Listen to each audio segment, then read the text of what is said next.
Assalamualaikum warahmatullahi wabarakatuh. Waalaikumsalam warahmatullahi wabarakatuh. Bismillahirrahmanirrahim. Alhamdulillahirabbil alamin. Wassalatu wassalamu ala asyrofil anbiya'i wal mursalin sayyidina wa maulana Muhammadin wa ala alihi washabihi ajmain. Rabbi shrah li sadri wa yassir li amri wahlul 'uqdatam min lisani yafqahu qawli.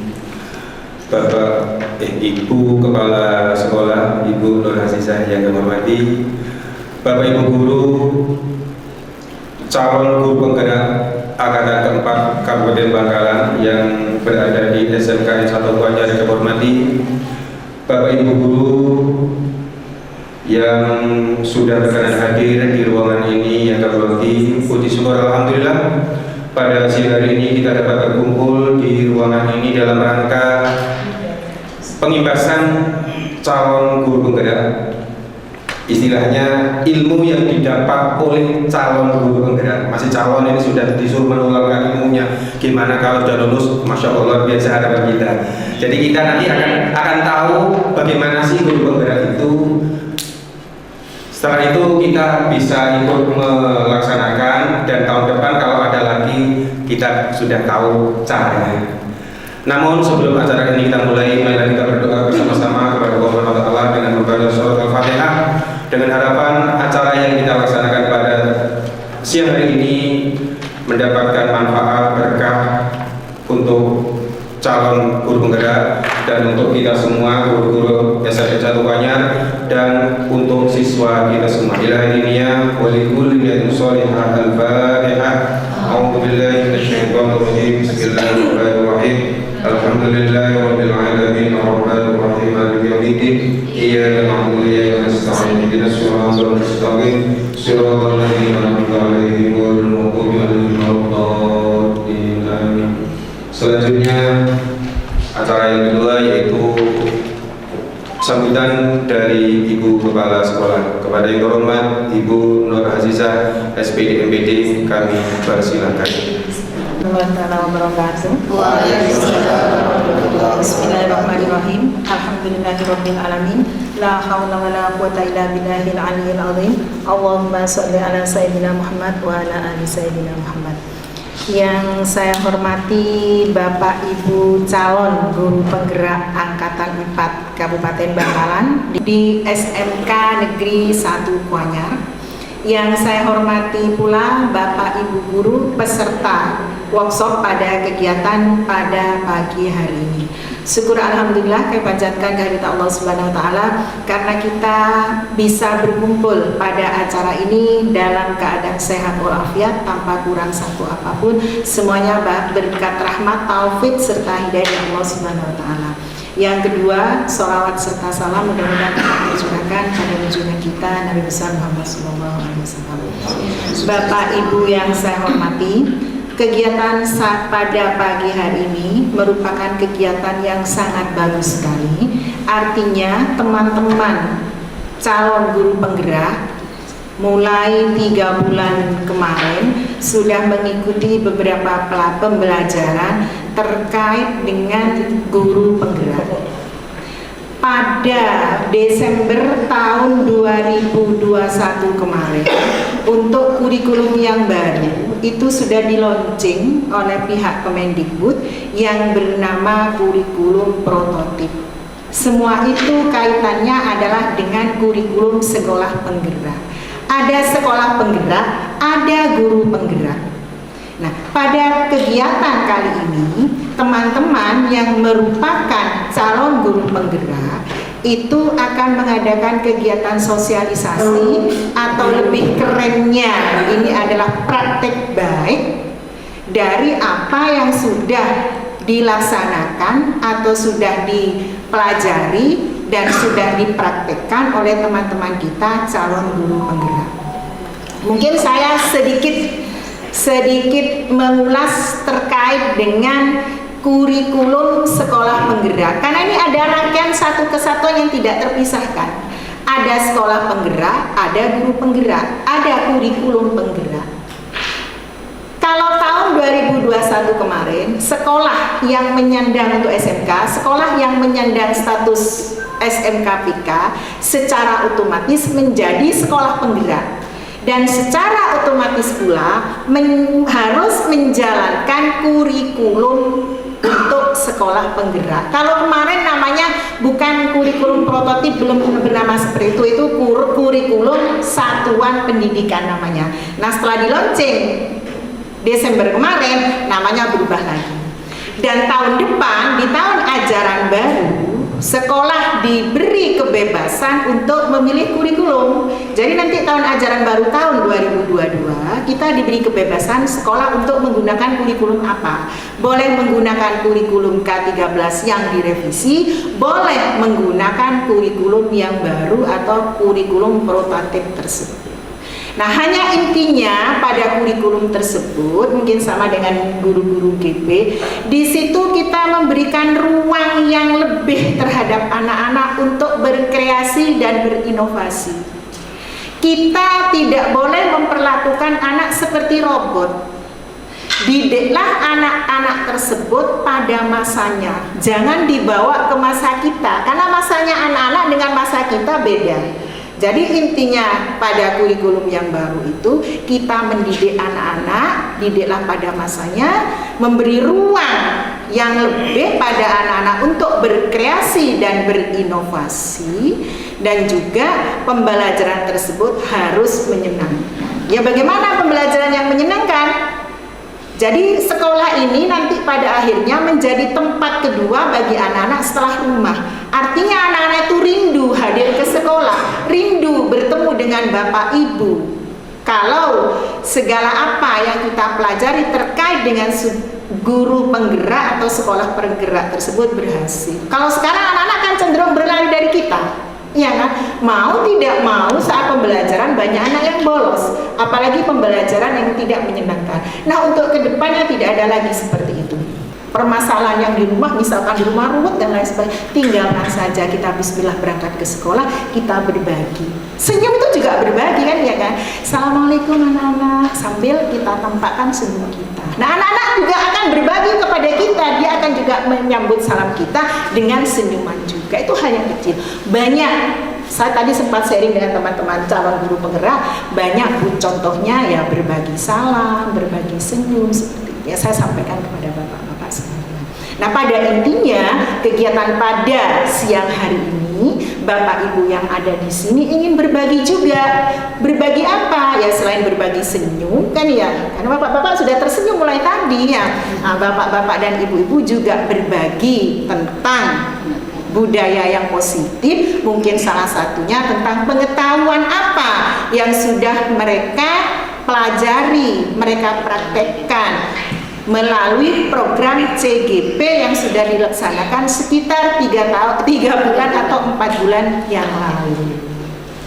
Mungkin ini Bapak Ibu ya, saya tidak terlalu panjang untuk membuka acara ini, karena nanti teman-teman ini masih banyak. Ada berapa orang? Ada 5. Kalau saya kepanjangan nanti hanya harapan saya, mudah-mudahan kegiatan sosialisasi pada siang hari ini bisa kita terapkan. Intinya bisa diterapkan di pembelajaran nyata. Itu pentingnya kan ya kan? Sebagus apapun kita mengkonsep sebuah agenda atau sebuah rencana, kalau tidak pernah dipraktekkan di kehidupan nyata, itu hasilnya kurang bagus. Nah, harapan saya melalui kegiatan ini, nanti kalau sudah budaya positif sudah disosialisasikan, langsung kita terapkan kepada anak-anak didik kita saat pembelajaran, baik di kelas maupun di luar. Bapak Ibu yang saya hormati, mungkin ini yang bisa kami sampaikan. Mohon izin kepada Bapak Ibu calon guru penggerak dengan pembacaan Bismillahirrahmanirrahim, acara workshop sesi berbagi budaya positif CGP Angkatan ke-4 Bangkalan SMK Negeri 1 Kuanyar secara resmi saya buka.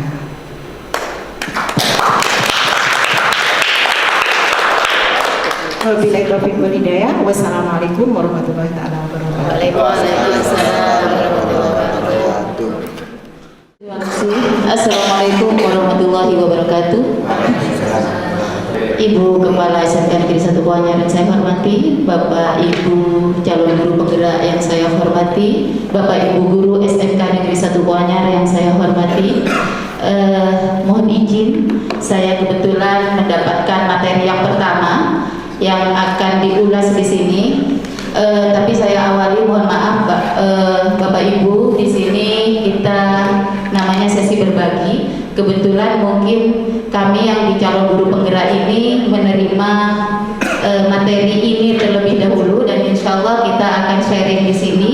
Ada umpan balik juga nanti mungkin setelah teman-teman semua menyelesaikan memaparkan materi-materi yang sudah kita bagi, nanti akan ada umpan balik dari panjenengan semua dan kita akan sharing dan mudah-mudahan lebih aktif di sini. Di sini saya kebagian materi perubahan paradigma.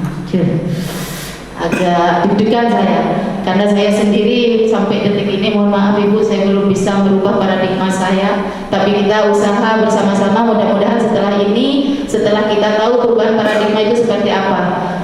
Saya mengambil gambar di sini time of change, katanya Bu Hanin, bahwa waktu itu terus bergerak, waktu itu terus berganti, teman-teman.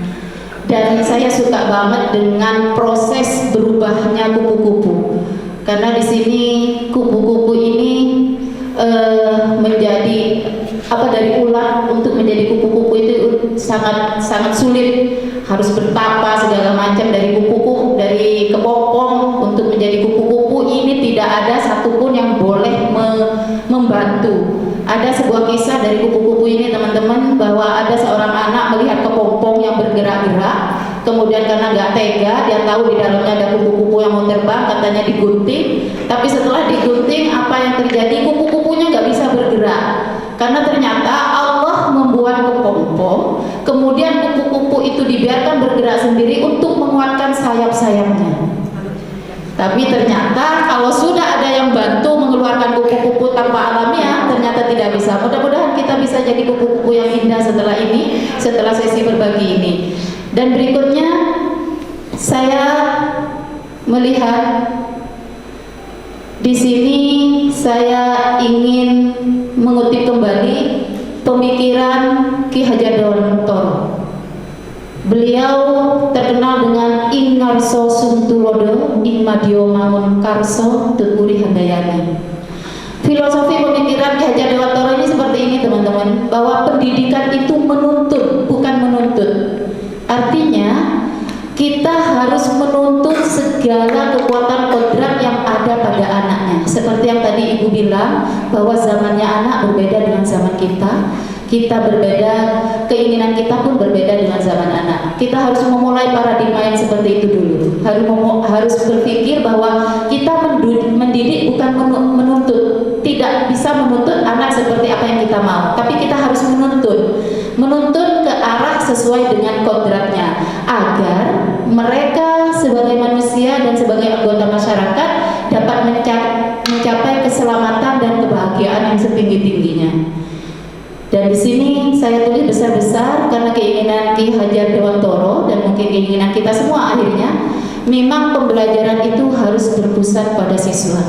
Seperti yang Ibu tadi, Ibu Kepala Sekolah tadi yang sudah bilang, bagaimana caranya siswa bisa suka dengan kita, bagaimana siswa tidak kabur kalau kita ajarin, bagaimana siswa tidak ada alasan ketika jam kosong berbahagia, tapi ketika kita ada di kelas kita dirindukan karena kita sudah membuat pembelajaran yang berpusat pada siswa, yang tujuannya agar siswa bisa menjadi anggota masyarakat yang bisa mencapai keselamatan dan kebahagiaan yang setinggi-tingginya.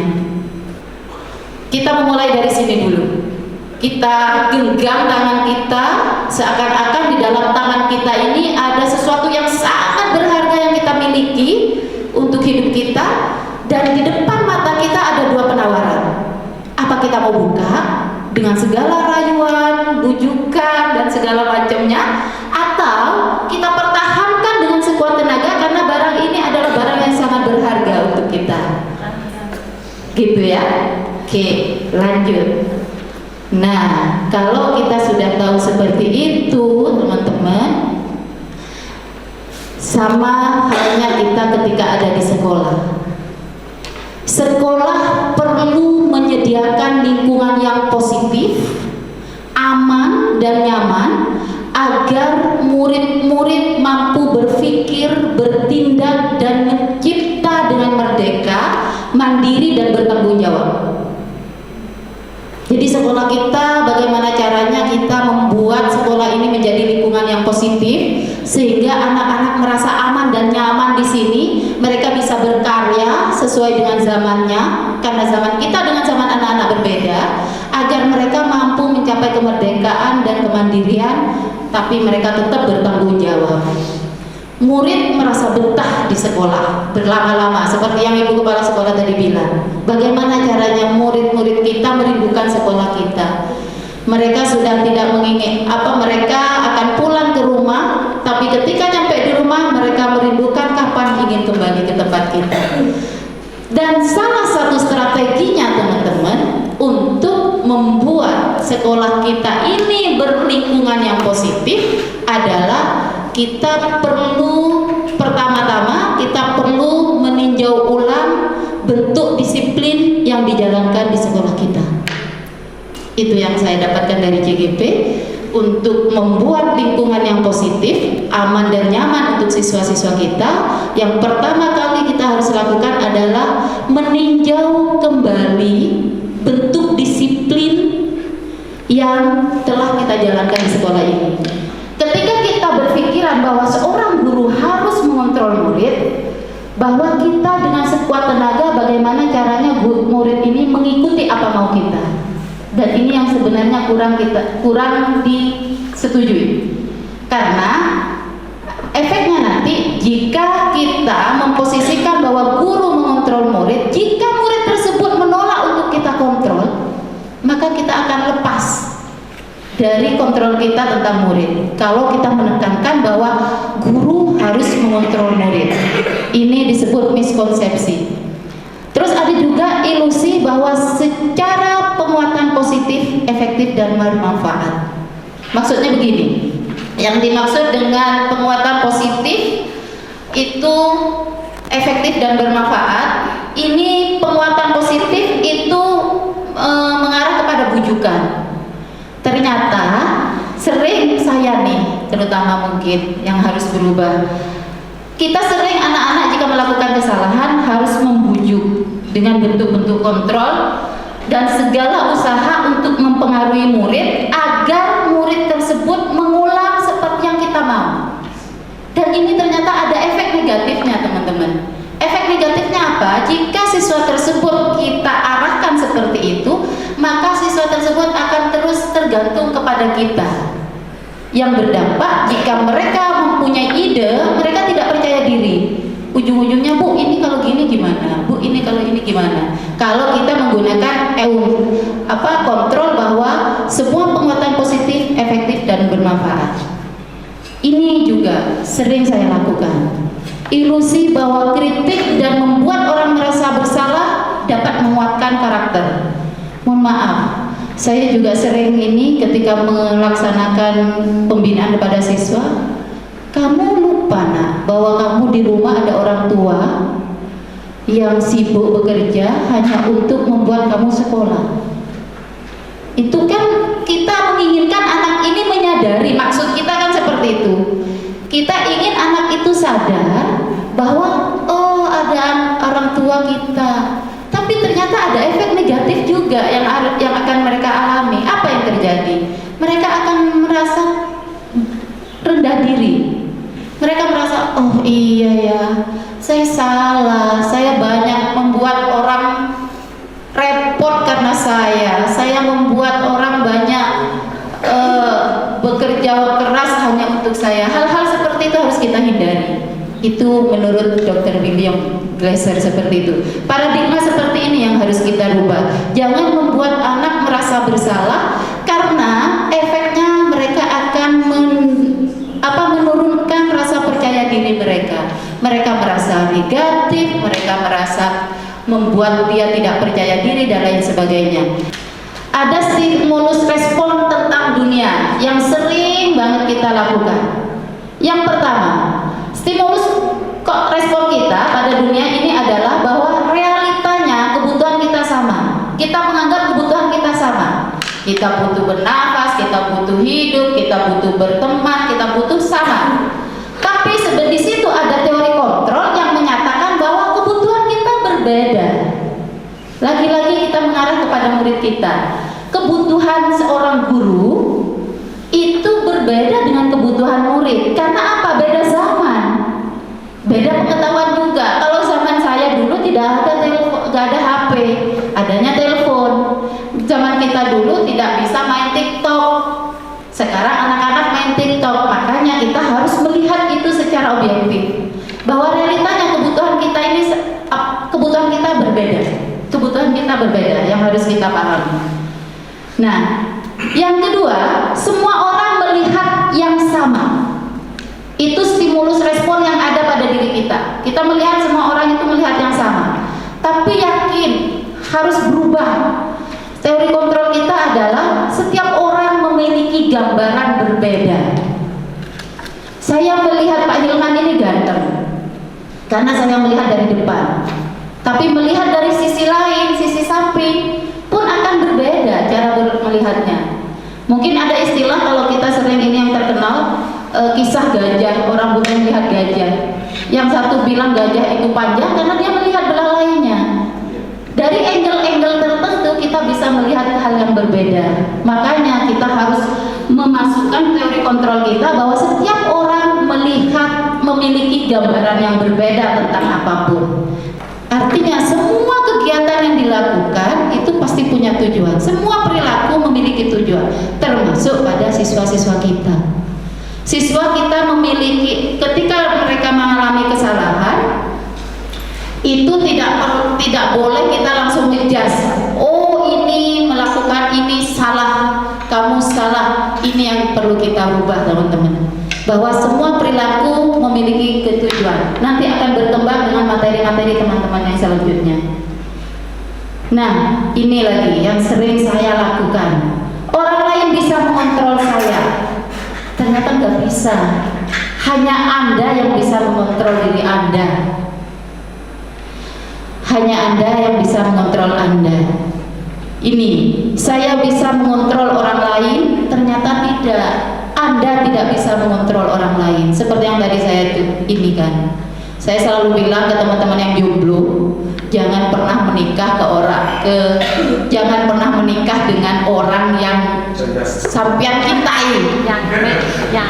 Jangan pernah menikah dengan yang sampean cintai, tapi menikahlah dengan yang mencintai sampean. Karena apa? Kalau kita mau merubah diri kita itu jauh lebih mudah daripada kita harus merubah orang lain. Sama ini yang dimaksud. Gak bisa mengontrol orang lain kita. Kita gak bisa memaksakan orang lain menyukai kita. Kita gak bisa memaksa orang lain menerima pendapat kita. Tapi kita bisa menghormati pendapat orang lain, dan hanya kita yang bisa mengontrol diri kita, tidak dengan orang lain. Pemaksaan pada saat bujukan gagal, ya ini, ayo mandi pona, ayo mandi nak, nanti ibu kasih uang, ayo mandi nak, gitu. Nggak mau, akhirnya dipaksa, nggak boleh. Harus ada kolaborasi dan konsensus menciptakan pilihan-pilihan baru. Bagaimana caranya anak tidak melanggar lagi peraturan, tidak boleh dipaksa, tidak, kalau harus dipujuk, tapi tidak boleh dipaksa. Pemaksaan pada saat bujukan gagal itu sering terjadi pada stimulus respon kita. Tapi teori kontrol kita mengatakan di situ harus ada kolaborasi dan konsensus untuk menciptakan pilihan-pilihan baru. Kita menciptakan pilihan-pilihan baru. Bagaimana caranya agar anak ini tidak mengulangi kesalahan itu tanpa kita jas, tanpa kita paksa kalau kita gagal membujuknya. Dan ini yang saya sukai. Model berpikir menang kalah ternyata memang harus kita rubah untuk menjadi model berpikir menang-menang. Maksudnya di sini adalah pendapat saya mungkin benar, pendapatnya Bapak Ibu mungkin juga benar. Kita tergantung bagaimana cara kita berpikir dari sisi mananya. Terkadang kita sudah melakukan sesuatu, kita sudah merasa merasa benar, tapi orang lain melihat angle yang berbeda, akhirnya kita ada kesalahan yang tanpa kita sadari. Jadi di sini tidak ada kata menang dan kalah.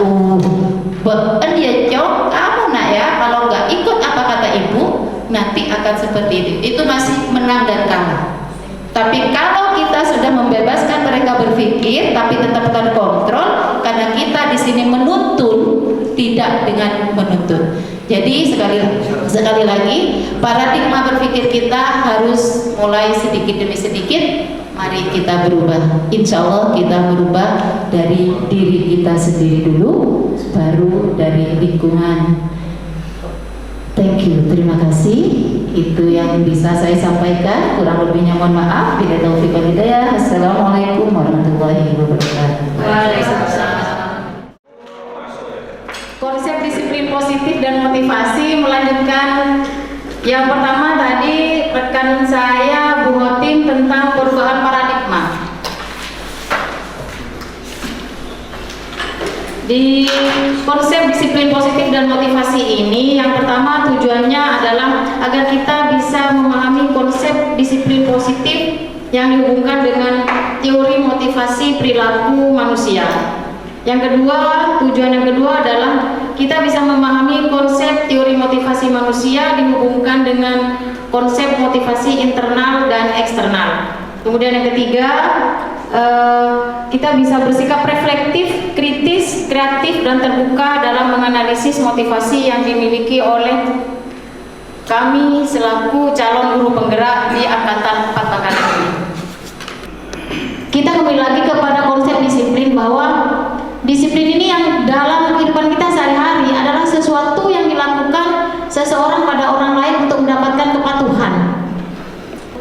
Mereka telah memiliki motivasi intrinsik dari dalam diri mereka sendiri, bukan karena takut dihukum oleh gurunya, bukan karena takut dihukum oleh wakil kesiswaannya, bukan karena takut tidak dikasih uang saku kalau tidak berangkat sekolah tepat waktu sama orang tua. Nah itu kan karena motivasi eksternal yang berasal dari luar, dan tanpa kita sadari memang itu yang terjadi. Nah, mulai saat ini setelah kita mulai belajar, mungkin dari kami selama 2 bulan ini kami menjadi dan belajar di CGP ini, kami sudah mulai mempraktikkannya walaupun terasa sangat sulit. Karena memang sudah bertahun-tahun itu terjadi. Seperti kepala sekolah bilang bahwa kita menerapkannya tarik ulur. Artinya tarik ulur di sini sewaktu-waktu kita menerapkannya sesuai karena anak itu memotivasi dari diri sendiri tanpa ada paksaan, dengan tidak menakut-nakuti, dengan tidak ada sanksi, tapi dengan tidak ada ancaman. Tapi sewaktu-waktu mungkin hal itu perlu dilakukan dalam bentuk yang berbeda, tidak dengan cara yang lama. Itu seperti dari teori yang pertama tadi, perubahan paradigma, seperti dengan kami tadi Bu Hotim yang mengatakan bahwa mulai Husnul Khotimah itu sudah mulai mengubah dimulai dari diri CGP itu sendiri. Bagaimana cara memotivasi siswa-siswa kita untuk mulai melakukan disiplin itu karena keinginan mereka sendiri, karena kesadaran mereka akan pentingnya nilai-nilai yang mereka anut, yang mereka yakini itu benar. Jadi mereka melakukan menurut keyakinan mereka sendiri, bukan karena aturan sekolah tidak boleh terlambat 15 menit, membersihkan halaman, membersihkan rumput, yang sebenarnya tidak boleh sebenarnya. Seperti kita di pemikiran Ki Hajar Dewantoro bahwa kita menghamba pada anak. Menghamba di sini bukan ketuhankan anak, tapi kita membuat menyayangi anak kita. Jadi menyayangi anak kita. Karena kata-kata menghamba ini sebenarnya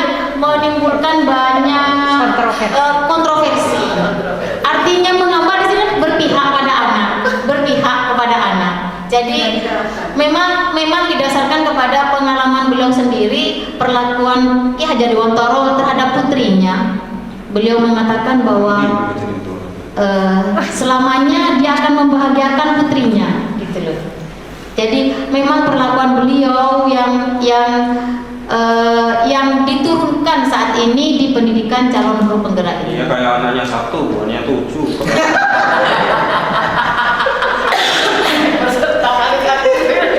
Dan memang sebenarnya Bapak ini kan seperti jenengan tadi bilang, ini kan konsep. Gak kuat. Baru konsep. Jangan merusak presentasi. Enggak, tidak apa-apa Ibu. Ini kan kita bisa umpan balik sharing. Kita sharing bahwa memang kan masing-masing guru, masing-masing pendidik ini memiliki pengalaman yang berbeda. Masing-masing akan lain. Sehingga dengan seperti ini kita akan punya banyak pengalaman Ibu.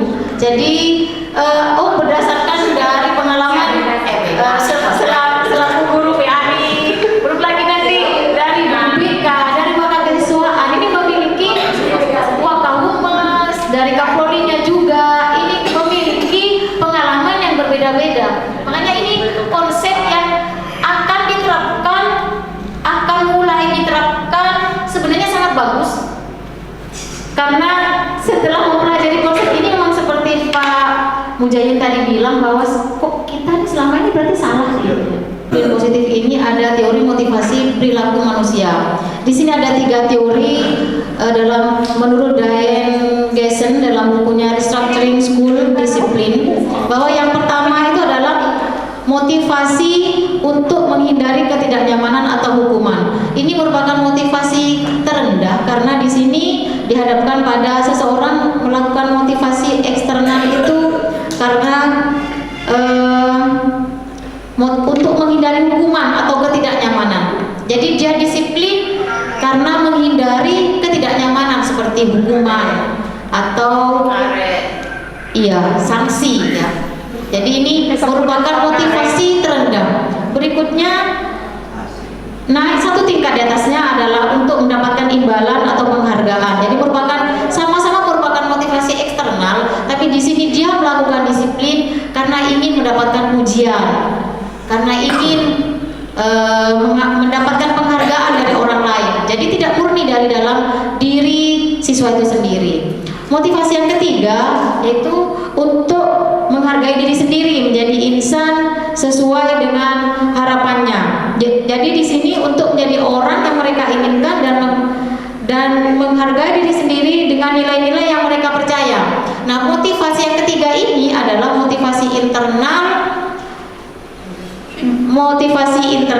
yaitu yang merupakan tujuan dari disiplin positif. Jadi di sini seseorang atau mereka akan melakukan sesuatu karena nilai-nilai yang mereka percaya. Jadi bukan karena merasa tidak nyaman, bukan karena hukuman, bukan karena sanksi, bukan karena ingin mendapatkan pujian atau penghargaan dari orang lain, tapi karena mereka yakin bahwa apa yang akan mereka lakukan itu sesuai dengan keyakinan, sesuai dengan nilai-nilai yang bagus. Sehingga ada hukuman, ada penghargaan, ada sanksi atau tidak, tetap siswa akan melakukan disiplin yang positif.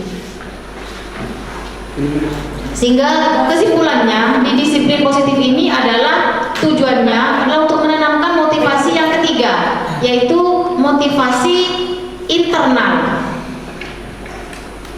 yaitu menjadi orang yang mereka inginkan dan menghargai diri sendiri dengan nilai-nilai yang mereka percaya.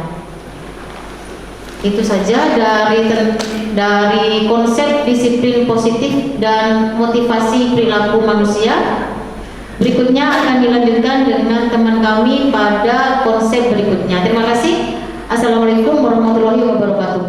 Terima kasih Bu Suliha. Assalamualaikum warahmatullahi wabarakatuh. Dua teman CGP saya tadi sudah menjelaskan. Yang pertama tentang paradigma perubahan, kemudian dilanjut oleh Bu Suliha tentang disiplin positif. Nah, sebenarnya dari beberapa yang dijelaskan tadi, kalau di sini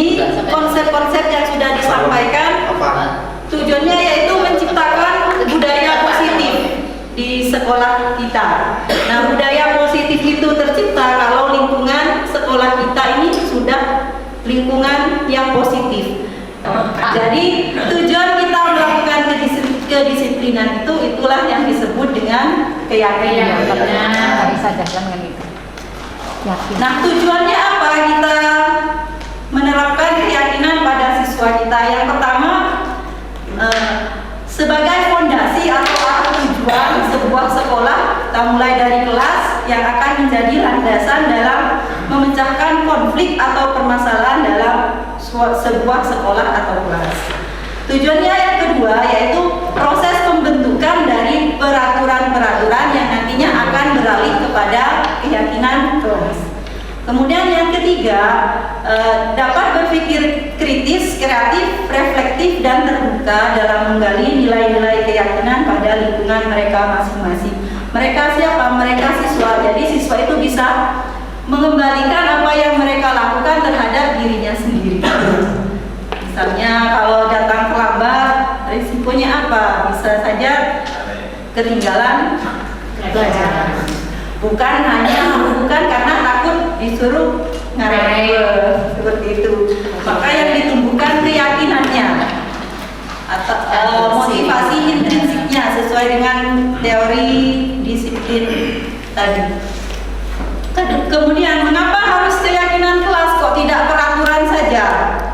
Yang pertama, kalau keyakinan itu tumbuh dari diri siswa itu sendiri, otomatis tidak ada paksaan dari guru atau orang lain. Seperti itu. Iya, anak-anak jadi lebih termotivasi, anak-anak jadi lebih menghargai apa yang mereka lakukan setiap hari. Tidak harus memaksa. Bagaimana cara menumbuhkannya? Nah, ini tugas atau PR yang paling besar menurut saya. Karena diyakini setiap guru pasti memiliki jiwa filosofinya KHD, yaitu yakin kalau setiap siswa itu bisa menjadi siswa yang berprofil Pancasila. Nanti akan dijelaskan oleh Pak Hamzah di akhir di akhir sesi berbagi ini. Apa itu profil pelajar Pancasila? Kemudian kalau peraturan kelas misalnya bersihkan kelas sesuai jadwal piket, atau misalnya ini dari anak-anak, trik saya untuk mengumpulkan keyakinan kelas ke siswa. Kebetulan kan siswa kita senang TikTok, senang selfie. Berbeda-beda di kelas 10 TKJA saya terapkan kebetulan sinkron dengan tugasnya Bu Mimi di pelajaran bahasa Indonesia kemarin. Kalimat motivasi yang dibuat siswa di kertas karton ternyata itu bisa dibuat tentang keyakinan kelas. Misalnya yang dibuat siswa, sukses bukan punya orang yang malas. Nah, kita buat keyakinan kelas, berarti kami akan aktif di kelas selama pelajaran fisika, seperti keyakinannya. Kemudian di kelas 10 TKJB saya terapkan anak-anak itu karena senang foto selfie, anak-anak foto selfie, kemudian diedit fotonya ada nama siswa dan kalimat motivasi mereka. Misalnya tadi, nah ini saya contohkan tentang cara berpenampilan. Kita buat terus dirangkum dalam satu, bisa dibuat di karton, tulis tangan, bisa diketik. Saya buat seperti ini. Tidak banyak, hanya 5 saja, tapi ini konsisten diterapkan di kelas. Dan tapi saya hanya baru sampai tahap menampung, penerapannya sambil lalu, belum ditempel.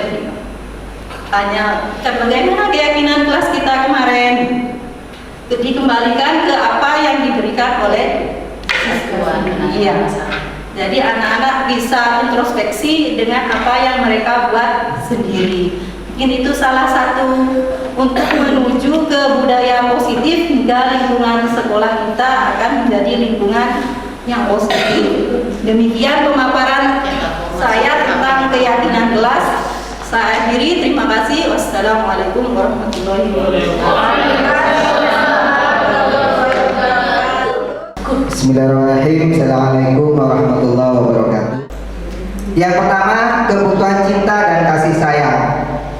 Kebutuhan ini ada 3 kebutuhan berikutnya adalah kebutuhan psikologis, kebutuhan untuk mencintai dan memiliki meliputi kebutuhan akan hubungan dan koneksi sosial, kebutuhan untuk memberi dan menerima kasih sayang, dan kebutuhan untuk merasa menjadi bagian dari suatu kelompok. Kebutuhan ini juga meliputi keinginan untuk tetap terhubung dengan orang lain seperti teman, keluarga, pasangan hidup, teman kerja, binatang peliharaan, dan kelompok di mana kita tergabung. Jadi yang pertama di sini ada cinta, kebutuhan cinta dan kasih sayang.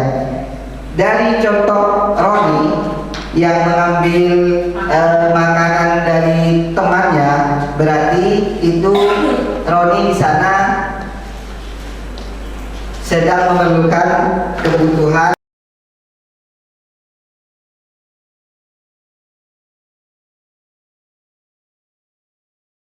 Di sini kebutuhan Roni itu adalah kebutuhan untuk mempertahankan hidup. Nah, kemungkinan Roni saat itu tidak membawa bekal sendiri. Jadi untuk bisa bertahan sampai jam terakhir, maka Roni itu melakukan mengambil bekal temannya seperti itu. Nah, begitupun dengan kasus yang lain, misalkan ada siswa yang datang terlambat. Nah, kemungkinan saat itu siswa itu sedang ada hal yang diperlukan untuk memenuhi kebutuhan hidupnya, mungkin bekerja dulu sebelum berangkat sekolah seperti itu. Berikutnya kebutuhan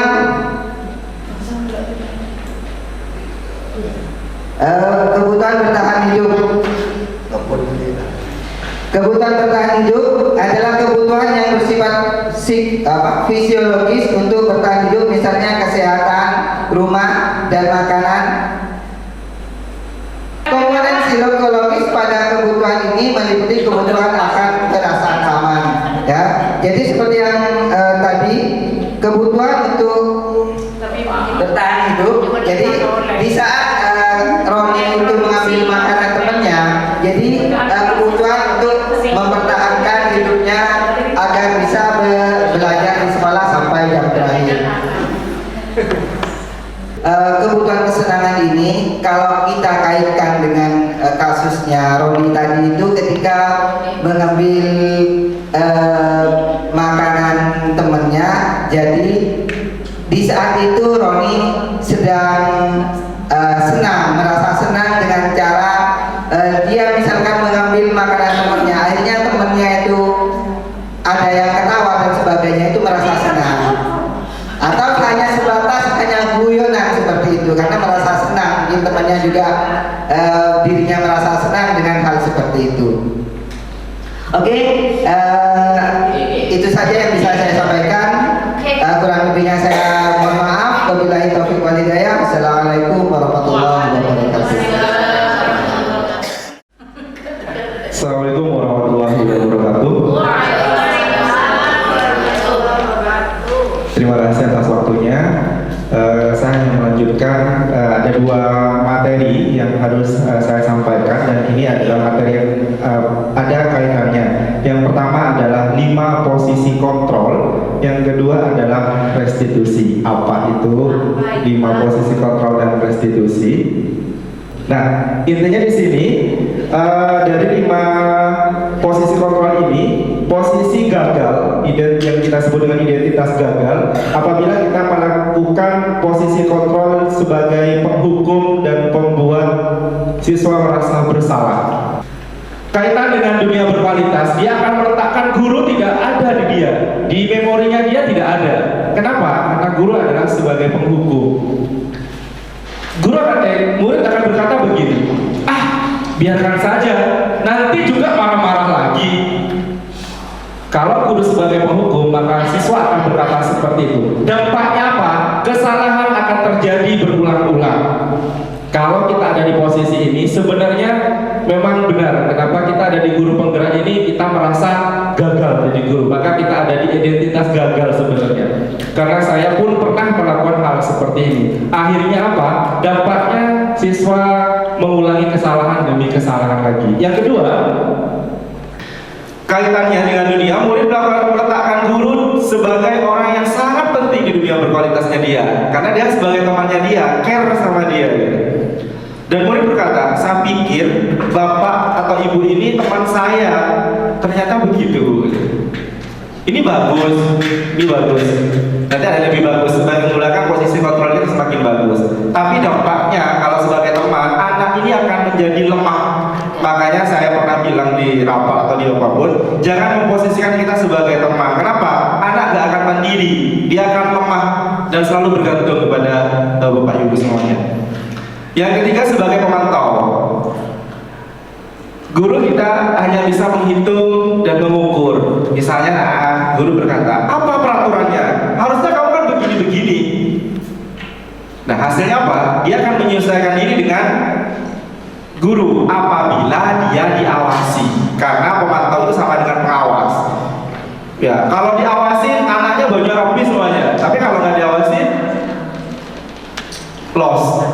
Ya, hasilnya itu ada menyesuaikan diri. Kemudian kaitannya dengan dunia berkualitas, murid meletakkan guru peraturan dan hukum di dunia berkualitas. Jadi kalau saya tidak memasukkan baju, saya kena hukumannya begini gitu. Nanti saya diawasi nih sama ibu ini, nanti saya diawasi sama bapak ini gitu. Kemudian murid ini bisa berkata begini, berapa banyak bintang yang saya harus peroleh, berapa banyak halaman yang harus saya tulis. Karena apa? Karena siswa ini dipantau terus. Misalnya, kamu bersihkan ruangan ini semuanya ya, akan dipantau, kamu akan dilihat terus gitu. Berapa banyak sih gitu ya. Dampaknya menitik beratkan pada sanksi atau hadiah untuk dirinya. Pak Kodeki anakku ini sanksinya ini. Oh, dapat hadiah ini saya gitu. Kalau saya dapat ranking 1, saya dapat hadiah ini. Itu gak bagus untuk anak-anak kita. Yang paling bagus adalah sebagai manajer, jadi menghargai diri sendiri, bisa mengajukan pertanyaannya. Misalnya guru berkata begini, apa yang kita yakini, apa yang bisa kita kerjakan untuk memperbaiki masalah ini. Jadi kita diajak berpikir win-win solution dengan anak. Jadi kita sama-sama berpikir dengan anak. Hasilnya adalah menguatkan pribadi. Lagi-lagi tadi masuk pada materinya Bu Sul dan Bu Lim gitu kan, dari internal dia. Murid meletakkan dirinya sebagai individu yang positif dalam dunia berkualitasnya. Jadi selama dengan guru dia akan berpositif thinking terus. Dia akan selalu melakukan kegiatan-kegiatan yang positif. Murid akan berkata seperti ini, bagaimana caranya saya bisa memperbaiki kesalahan saya Bapak Ibu? Nah gitu. Nanti guru pun akan menjawab gitu. Kita harus begini, kita harus begitu gitu ya. Dampaknya adalah siswa bisa mengevaluasi diri, bagaimana cara memperbaiki diri. Oke. Dari 5 posisi kontrol ini, kira-kira sekarang posisi Bapak Ibu guru yang ada di sini ini yang mana? Di mana posisi Anda sebelum tahun ini? Apakah menghukum? Ya, Apakah membuat siswa merasa bersalah? ya. Kadang-kadang ya. Apakah kita memposisikan dia sebagai teman kita? Nggak bisa Pak. Oh, nggak bisa. Nanti Oh, nggak. yang lain mungkin kita cek teman-teman. Apakah benar Bapak Ibu ini merasa penghukum atau pembuat kesalahan? Oke ya. Berapa besar sebuah pesan yang disampaikan? Mungkin Bu ada yang tahu. Kalau dengan kata-kata itu hanya 10% nyampaikan anak. Dengan nada suara itu 35%. Tapi dengan cinta dan kasih sayang nyampainya 55% ternyata. Sekarang kata ini, saya minta Bapak Ibu sebagai penghukum. 1, 2, 3. Apa yang kamu mau? Sebagai manajer. Apa yang kamu mau? Apa yang sedang kamu kerjakan sebagai pembuat merasa bersalah, siswa merasa bersalah? Apa yang kamu kerjakan? Bukan untuk menyebut kesalahan, tapi untuk belajar dari kesalahan. Yang kedua, memperbaiki hukuman. Yang ketiga, tawaran, bukan paksaan. Kita tidak memaksa anak. Yang keempat, menuntun, bukan menuntut, gitu ya. Yang kelima, mencari kebutuhan dasar yang mendasari tindakan. Ada tadi sudah dijelaskan Pak Komar kebutuhannya. Kemudian yang keenam, cara untuk memperbaiki diri. Dia akan menemukan cara sendiri untuk memperbaiki dirinya sendiri. 7, fokus pada karakter, bukan pada tindakan. Yang ke-8, fokus pada solusi. Ya, fokus pada solusi. Yang ke-9, mengembalikan murid yang berbuat salah pada kelompoknya. Jadi kita perhatikan segitiga restitusi ini. Yang pertama tindakan kita adalah menstabilkan identitas dulu. Jadi apabila ada anak merasa bersalah, ada kasus, kita stabilkan identitas terlebih dahulu, baru menyatakan. Ya, kita langsung ke sini ya, menstabilkan identitas. Misalnya, guru berkata begini, berbuat salah itu hal yang manusiawi, atau tidak ada manusia yang sempurna. Saya Pak. Ya, Bapak Ibu juga pernah buat salah. Kita pasti bisa menyelesaikan masalah ini, gitu-gitu. Jadi kita redam dulu emosinya anak, karena secara psikologi mental kita siapkan dulu. Jadi kita stabilkan identitas dulu dengan cara berbuat seperti itu, kasih stimulus yang positif. Kemudian yang kedua, memvalidasi tindakan yang salah. Contohnya gini, kamu bisa saja kan melakukan hal yang lebih buruk dari ini, tapi kamu tidak melakukannya. Mau kan? Kamu pasti punya alasan mengapa kamu melakukan ini. Nah, kadang-kadang gitu kan anak-anak itu ya, nggak bawa buku, kamu pasti punya alasan kenapa. Kamu pasti punya alasan kenapa. Divalidasi tindakannya. Apakah, nah nanti setelah validasi, apakah kamu bisa melakukannya dengan lebih baik besok? Gitu. Oleh karena itu, untuk 5 posisi kontrol dan restitusi kira-kira seperti itu, gitu ya. Kira-kira seperti itu. Mungkin itu yang bisa saya sampaikan. Terima kasih dan assalamualaikum warahmatullahi wabarakatuh. Kami terus terang dari hati kami, selama ini saya jadi guru itu gimana kok salah semua? Ya, mudah-mudahan dengan hadirnya 5 guru penggerak di sekolah kita ini, ke depan sekolah kita akan menjadi sekolah yang dingin, adem untuk siswa kita sehingga siswa kita senang. Ya, saya persilakan Bapak Ibu yang sudah punya catatan, silakan tanya, kalau enggak saya yang tanya.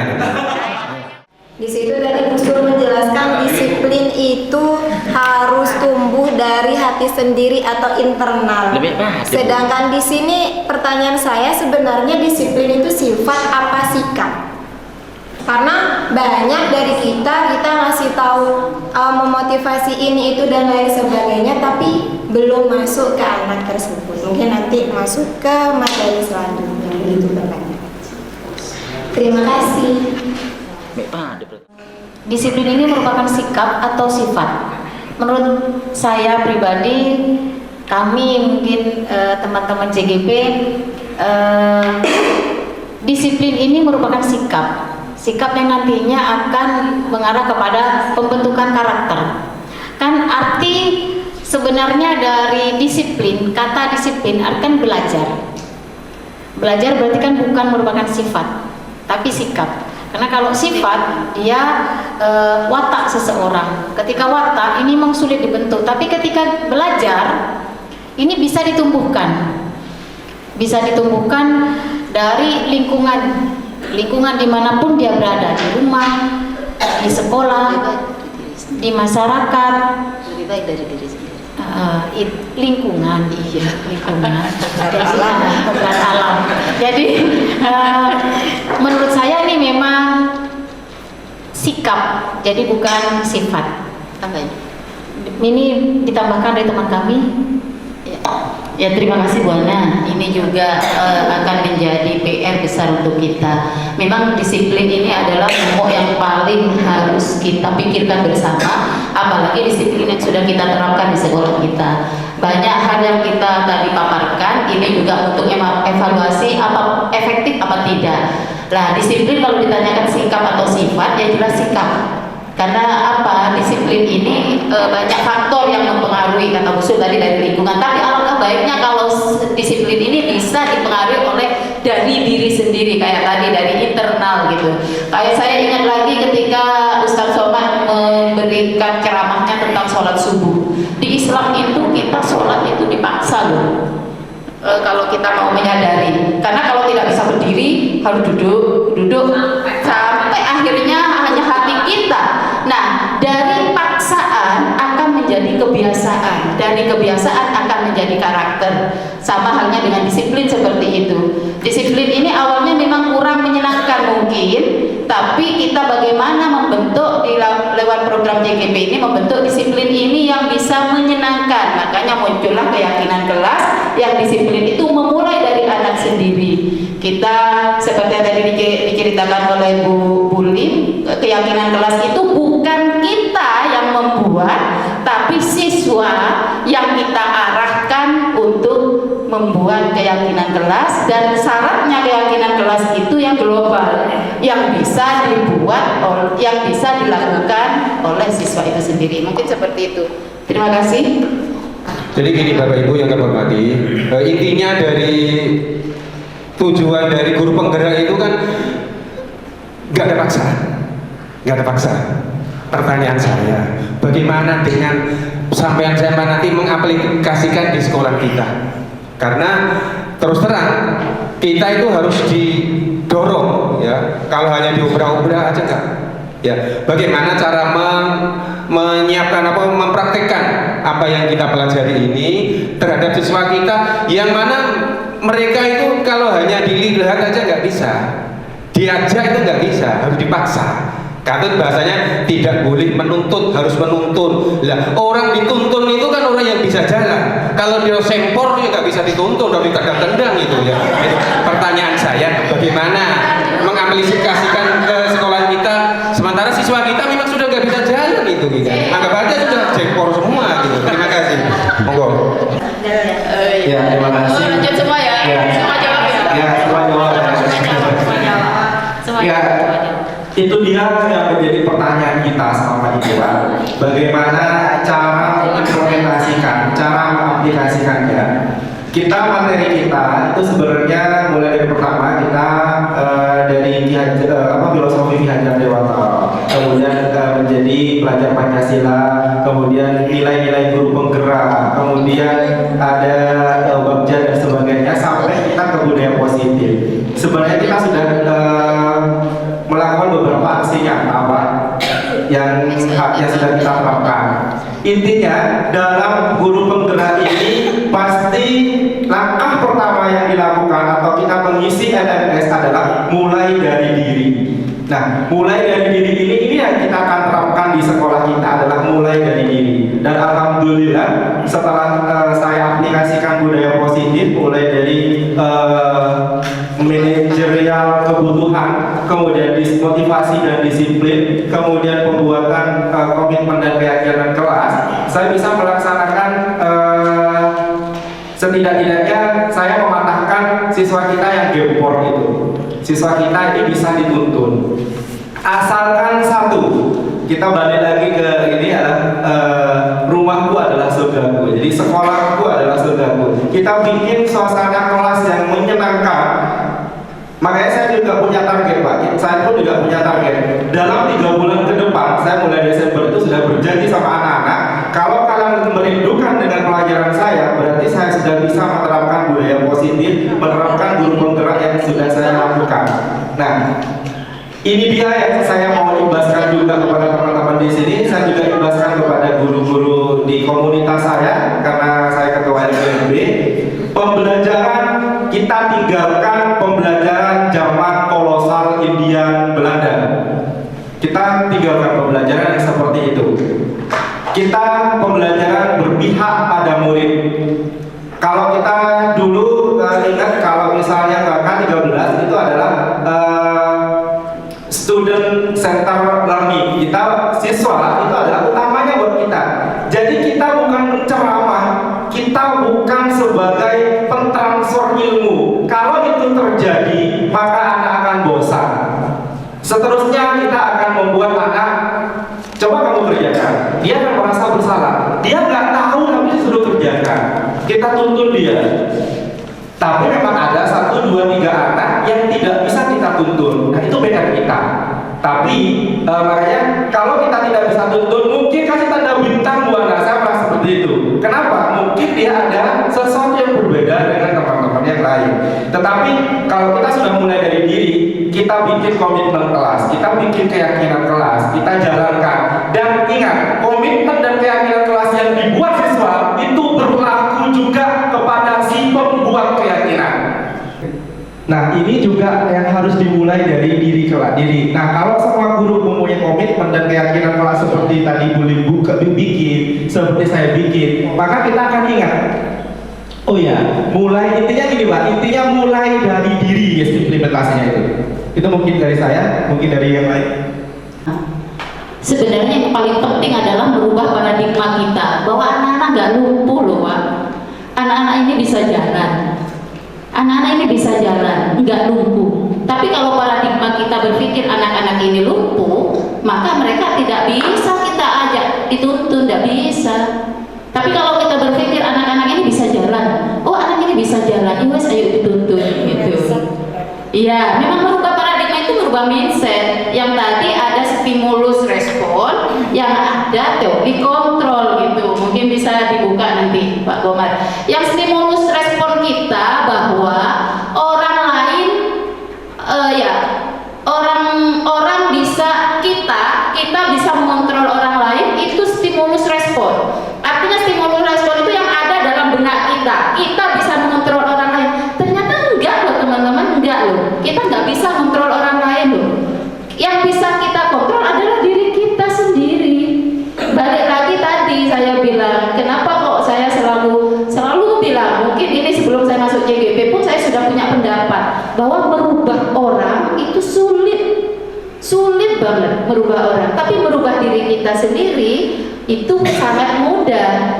Makanya materi budaya positif ini kita harus paham dulu bagaimana cara merubah paradigma kita. Bahwa anak-anak ini bisa loh. Apalagi maaf, Bapak Ibu ini hanya sekedar sharing. Kemarin saya kan ada PP ya, ada pendampingan. Masing-masing kita punya pendamping. Dan kebetulan pendamping saya itu Pak Taufik, guru SMP. Kemudian saya cerita kepada beliau, gimana buat tim untuk melaksanakan ini, apa materinya sampean. Iya Pak, saya masih masuk kepada kesepakatan kelas. Saat itu kita masih belajar kesepakatan kelas. Di kesepakatan itu ada kesepakatan, ada janji, ada konsekuensi. Nah, di budaya positif ini itu sudah harus dipinggirkan, sudah harus berubah menjadi keyakinan. Nah, kalau kesepakatan itu, kalau ada kesepakatan, ada konsekuensi seperti itu. Tapi di budaya positif ini kita sudah berubah teman-teman, dari kesepakatan yang tadi ada konsekuensi, tapi sudah menjadi harus keyakinan. Seperti yang dicontohkan tadi Bu Lim. Awalnya naik sepeda motor itu peraturannya harus pakai helm. Itu kesepakatannya. Kalau tidak, maka ditilang. Tapi berangsurnya waktu, peraturan itu berubah menjadi keyakinan untuk kita bahwa kalau kita pakai helm itu menyelamatkan kita, sehingga Bu Lim dari Kuanyar ke Morkoni nggak ada guru nggak ada polisi yang mau nilang tetap pakai karena beliau yakin. Nah, harapannya anak-anak pun seperti itu. Ketika saya cerita kepada PP saya, ketika gimana buat caranya sampai membuat kesepakatan, ya Pak, kebetulan karena anak-anak saya ini sudah umur 16 tahun, anak-anak saya anggap mereka sudah dewasa, akhirnya saya utarakan aja, maunya apa nak? Saya suruh tulis di kertas, wah enak banget ya Bu sampai ngajar SMK. Ini hak, boleh ditanya ke beliau. Anak SMK bisa ya Bu diajak sering kayak gitu. Kalau saya Bu di SMP agak susah, ya mungkin faktor umur. Makanya paradigma kita berpikir, enggak Pak, anak kita yakin kita enggak lumpuh Pak. Anak kita bisa jalan Pak. Ada yang lumpuh. Ada yang lumpuh ya, ada yang lumpuh lah, itu mungkin memang kasus khusus dan perlu kita tangani. Iya. Kita mungkin lebih giat lagi untuk menuntut bagaimana untuk yang lumpuh, kami harus membuka kembali bahwa mereka berarti ada beberapa kebutuhan dasar yang mereka inginkan. Anak didik kita yang punya bakat tapi masih terpendam, masih luput dari pantauan kita. Untuk kodrat zamannya tadi sudah dipaparkan oleh teman-teman CGP, kalau tidak bisa menyamakan dengan zaman kita saat sekolah dulu. Tanpa sengaja mungkin kita sering, ibu dulu kalau sekolah nggak kayak kamu seperti ini. Kemudian ini sebagai evaluasi untuk saya juga, untuk penyampaian materi juga harus disesuaikan dengan zamannya anak-anak. Kalau hanya menjelaskan, menulis di papan itu memang sangat membosankan, apalagi untuk pelajaran fisika. Seringkali anak-anak memang minta praktek, hanya saya saja belum bisa memenuhi kemauan siswa. Kemudian yang kedua mungkin salah satu nilai dan peran guru penggerak yaitu kita bisa berkolaboratif. Kita tidak bisa bergerak sendiri, butuh juga pengakuan atau dari pemangku jangan. Harapan saya pernah berangan-angan seandainya kita diberi ruang, yaitu punya program apa yang pelaksananya teman-teman CGP nanti akan diimbaskan ke teman-teman yang lain dalam bentuk nyata. Kalau ini kan hanya ceramah teori. Semoga nanti bisa diwujudkan. Terima kasih. Dari tadi Pak Hamzah membahas tentang keyakinan kelas, bahwa apa yang telah dibuat keyakinan itu bukan hanya siswa yang melakukan, tapi juga kita sebagai guru. Dengan ditambah lagi Bu Husnul Khotimah mengatakan bahwa anak kita tidak lumpuh. Kita harus mengubah paradigma mindset kita bahwa mereka tidak lumpuh, dan kalaupun lumpuh mereka juga butuh perhatian, butuh perlakuan, butuh kita menggali mereka kebutuhannya apa. Kemudian ditambah dengan Bu Limba mengatakan bahwa bahwa kita ini untuk bisa, setiap siswa butuh perlakuan yang berbeda, disesuaikan dengan kodrat zamannya, sehingga memang di setiap kurikulum saya kira memang tidak ada yang memperlakukan setiap anak sama, karena kita tahu anak kita jumlahnya ratusan dengan karakter yang berbeda-beda. Tidak mungkin kita memperlakukan semua anak itu dengan perlakuan yang sama, jelas tidak sama.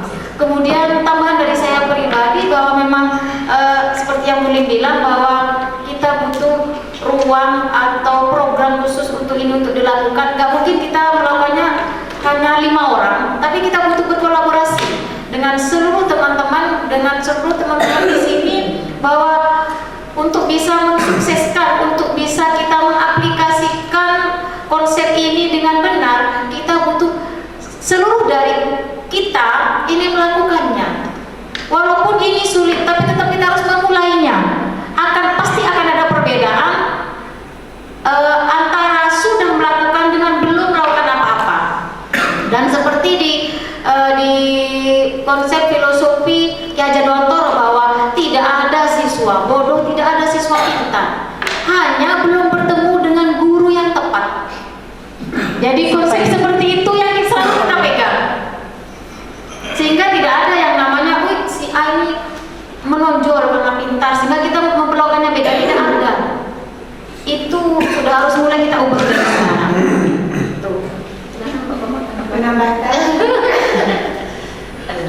Menambahkan sekaligus menutup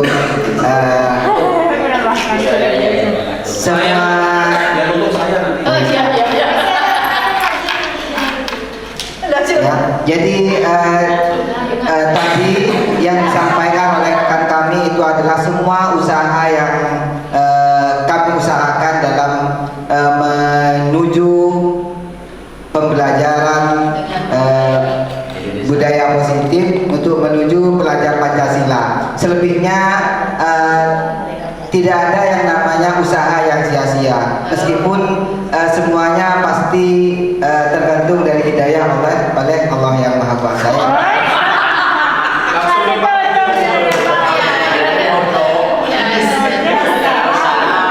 Demikian yang bisa saya sampaikan. Assalamualaikum. A'udzubillahi minasyaitonirrajim. Bismillahirrahmanirrahim. Alhamdulillahirabbil alamin wassalatu wassalamu ala asyrofil anbiya'i wal mursalin sayyidina maulana Muhammadin alhamdulillahirabbil alamin. Allahumma shalli ala sayyidina Muhammad wa ala sayyidina Muhammad kama shallaita ala sayyidina Ibrahim. Rabbana atina fid dunya hasanah wa fil akhirati hasanah wa qina adzabannar. Subhana rabbika rabbil izzati amma yasifun wa salamun alal mursalin alhamdulillahirabbil alamin. Akhirnya dari kami pembawa acara, pembaca doa sekaligus moderator, mohon maaf apabila ada kesalahan atau si comok kocok ke busul dan sebagainya, mohon maaf semuanya. Mudah-mudahan apa yang kita lakukan pada siang hari ini membawa keberkahan untuk kita. Ihdinas siratal mustaqim. Assalamualaikum warahmatullahi wabarakatuh.